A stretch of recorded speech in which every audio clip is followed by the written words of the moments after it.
बाद भारत ने जो पहलगाम हमले के बाद भारत ने जो 5 पॉइंट एक्शन लागू किया, उसमें एक अहम फैसला था पाकिस्तानियों का वीजा रद्द करना। ज्यादातर वीजा धारकों के देश छोड़ने के लिए आज यानी 27 अप्रैल की डेडलाइन रखी गई है। गृह मंत्री अमित शाह ने भी सभी मुख्यमंत्रियों से कहा है कि वो अपने राज्य में पाकिस्तानियों की पहचान करें और उन्हें वापस भेजें। नमस्ते, मैं हूं आदित्य।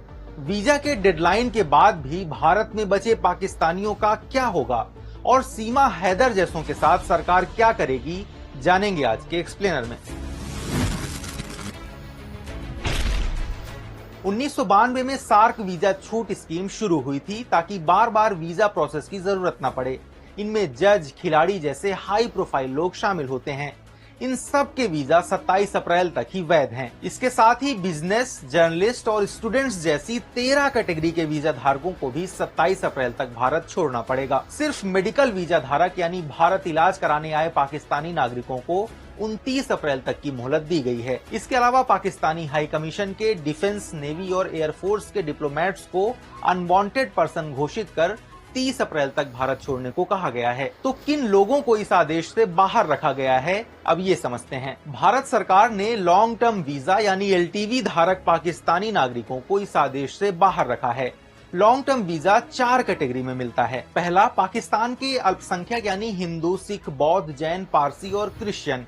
इनमें ज्यादातर लोग ऐसे हैं जो पाकिस्तान में धार्मिक उत्पीड़न की वजह से हमेशा के लिए भारत में रहना चाहते हैं। दूसरा, वो पाकिस्तानी महिला जो भारतीय पुरुष से शादी कर भारत में ही रह रही हैं। तीसरा, पाकिस्तान में शादी करने वाली भारतीय महिलाएं जो तलाकशुदा या विधवा होकर भारत वापस आ गई हैं। और चौथा, अगर भारत सरकार किसी की परेशानी देखकर बहुत ज्यादा संवेदनशीलता या मदद की भावना दिखाती है। पाकिस्तान के डिप्लोमेट्स या काउंसलर को भी आदेश से बाहर रखा गया है।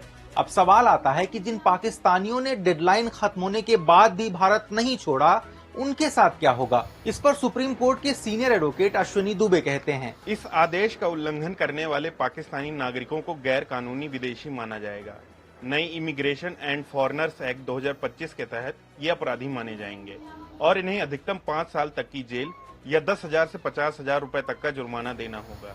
सजा पूरी करने के बाद भारत सरकार उन्हें पाकिस्तान डिपोर्ट कर देगी। तो अवैध रूप से पाकिस्तान से भारत आई सीमा हैदर जैसों का सरकार क्या करेगी। सुप्रीम कोर्ट के सीनियर एडवोकेट और सीमा का पक्ष रखने वाले AP सिंह का कहना है, सीमा का पति और ससुराल भारत में है। उसने हिंदू धर्म अपना लिया है। वे अपने सारे डॉक्यूमेंट्स भारत सरकार, गृह मंत्रालय और ATS को सौंप चुकी हैं। उसने भारतीय नागरिकता के लिए आवेदन दिया है जिस पर राष्ट्रपति की मुहर लगनी बाकी है। ऐसे में उसके पाकिस्तान जाने का कोई सवाल पैदा नहीं होता। जबकि अश्विनी दुबे कहते हैं, सीमा हैदर जैसे मामलों में सरकार जांच के बाद ही फैसला करेगी।